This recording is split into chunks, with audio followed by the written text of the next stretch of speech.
방첩사가 불법 사찰하고 그걸 바탕으로 블랙리스트를 작성해 관리해왔다는 의혹. 어제 뉴스룸이 단독 보도해드렸습니다. 이에 대해 국방부 특별수사본부가 수사에 착수한 것으로 JTBC 취재 결과 확인됐습니다. 특수본은 수백 건의 방첩사 블랙리스트를 확보했습니다. 이 자료들이 12.3 비상계엄 준비에 활용됐는지도 수사 대상입니다. 첫 소식 유선희 기자의 단독 보도입니다. 12.3 불법계엄 진상규명과 관련자 처벌을 위해 출범한 국방특별수사본부가 방첩사 블랙리스트 수사에 들어간 것으로 JTBC 취재 결과 확인됐습니다.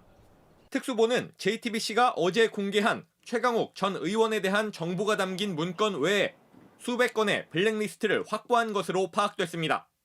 특수본은 방첩사가 직무 범위를 넘어 민간인을 사찰하고 문건 내용을 조작해 특정 세력을 밀어줬는지 등을 우선 살펴보는 것으로 알려졌습니다.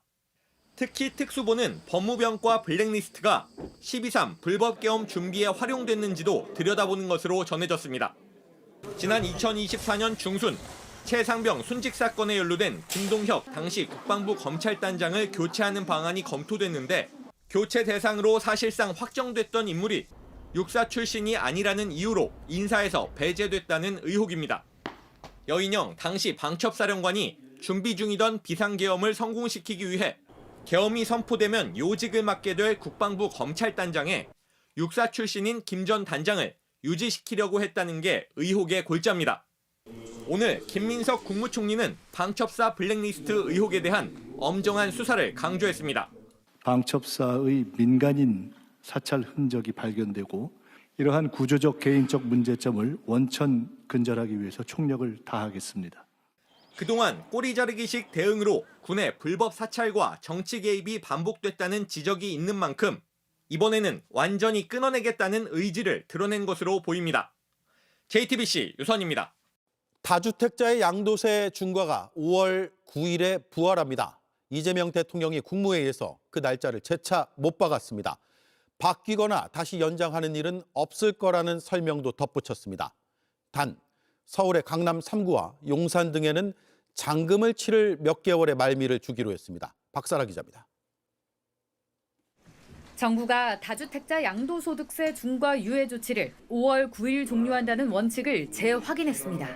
이번이 아마 중과를 피할 수 있는 마지막 기회라고 생각하고 재경부 장관님 네. 말씀 도중에 아마라는 표현을 2번 하셨거든요. 예. 아마 없습니다. 5월 9일은 확실하게 지키겠습니다. 다만 대출 절차 등에 시간이 필요하다는 요구를 감안해 거래 완료가 아닌 계약 완료를 기준으로 하기로 했습니다. 일단 계약을 하고 나면 강남 3구와 용산은 3개월, 서울 나머지 21개구와 경기 과천 등 신규 조정 지역은 6개월까지 잔금을 치르고 등기를 마칠 시간을 주겠다는 겁니다. 이 대통령은 연속 나흘 소셜미디어에 부동산 관련 글을 올리고 있습니다. 오늘은 다주택자들이 중과 유예 해제 등에 반발한다는 기사를 두고 돈이 마귀라더니 설마 마귀에게 최소한의 양심마저 빼앗긴 건 아니냐고 비판했습니다. 주가는 올리겠다며 왜 부동산만 잡느냐는 비판에도 답했습니다. 주가와 집값은 좀 다릅니다. 주가는 기업 활동에 도움이 되죠. 또 주가 올랐다고 누가 피해보는 사람 없습니다. 사회의 지도적 입장에 있는 사람들이 그렇게 얘기를 하거나 또는 그런 식으로 선동하는 것은 참 옳지 않다. 국민의힘을 겨냥한 걸로 보이는데 야당 역시 정부의 부동산 정책에 대한 비판을 이어갔습니다. 부동산 정책은 계곡의 불법 식당을 철거하듯이 밀어붙여서 해결할 수는 없습니다. 협박으로 시장을 결코 안정시킬 수 없습니다. JTBC 박사라입니다. 오늘 오후 경기 시흥에 있는 SPC 시화 공장에서 큰 불이 났습니다. 3명이 연기를 흡입해 병원으로 이송됐는데 현재까지 사망자는 없는 것으로 파악됐습니다. 바로 현장 연결하겠습니다. 네, 김유란 기자, 불이 꺼졌습니까? 네, 제 뒤쪽으로 여전히 희뿌연 연기가 뿜어져 나오고 있는 모습 보이실 겁니다. 오늘 오후 3시쯤 경기 시흥시 정왕동에 있는 삼립 SPC 시화 공장에서 큰 불이 났습니다. 소방당국은 공장 건물에서 검은 연기가 나오고 있다는 목격자들의 신고를 접수하고 대응 1단계를 발령해 지금도 진화 작업을 벌이고 있습니다. 불이 나자 공장에 있던 근로자 554명이 긴급하게 대피하기도 했는데요. 현장 상황 어땠는지 직접 들어보겠습니다. 화재 경보가 막 울려가지고 다 같이 이제 우르르 나오는 그런 상황이었어요. 화재가 발생했으니 대피하라 이런 식으로 방송이. 연기는 처음에는 저 정도는 아니었는데 점점 이제 번지다 보니까 되게 크게.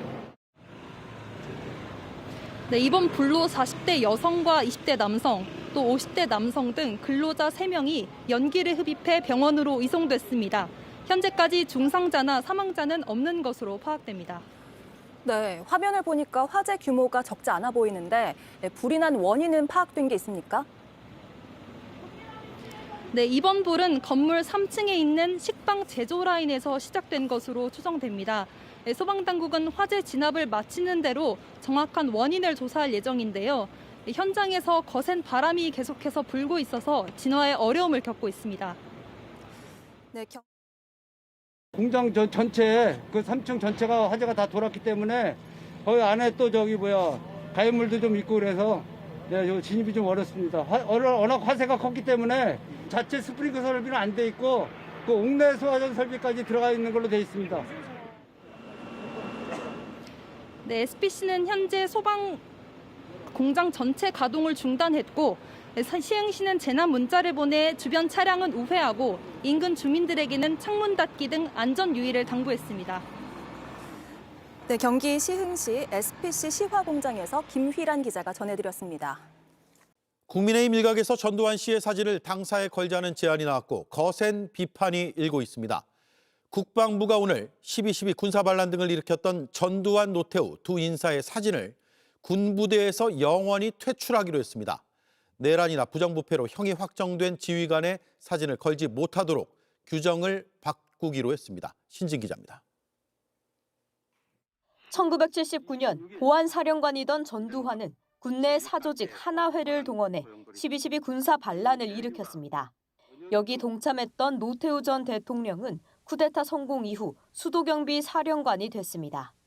이 두 사람의 사진, 역대 지휘관 자격으로 보안사 후신인 방첩사, 수경사 후신 수방사 회의실에 걸려 있습니다. 하지만 최근 사진이 철거됐습니다.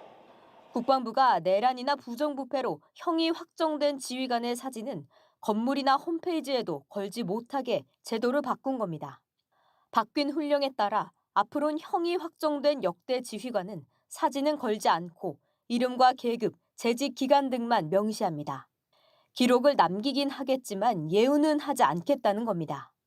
이번 결정에 따라 12.3 비상계엄에 연루돼 내란 중요임무종사 등 혐의로 재판을 받고 있는 김용현 전 국방부 장관, 여인영 전 방첩사령관 등도 형이 확정되면 부대에 걸린 사진이 철거될 전망입니다. 군 전체를 통틀어 40여 명의 지휘관 사진이 내려지게 될 것으로 보입니다. 국방부는 국민적 논란을 해소하고 부대 전통 계승과 자긍심이 함양될 수 있게 하기 위한 조치라고 설명했습니다. JTBC 신진입니다. JTBC 뉴스룸을 시청해 주셔서 고맙습니다. 저희는 저녁 6시 30분 뉴스룸에서 뵙겠습니다.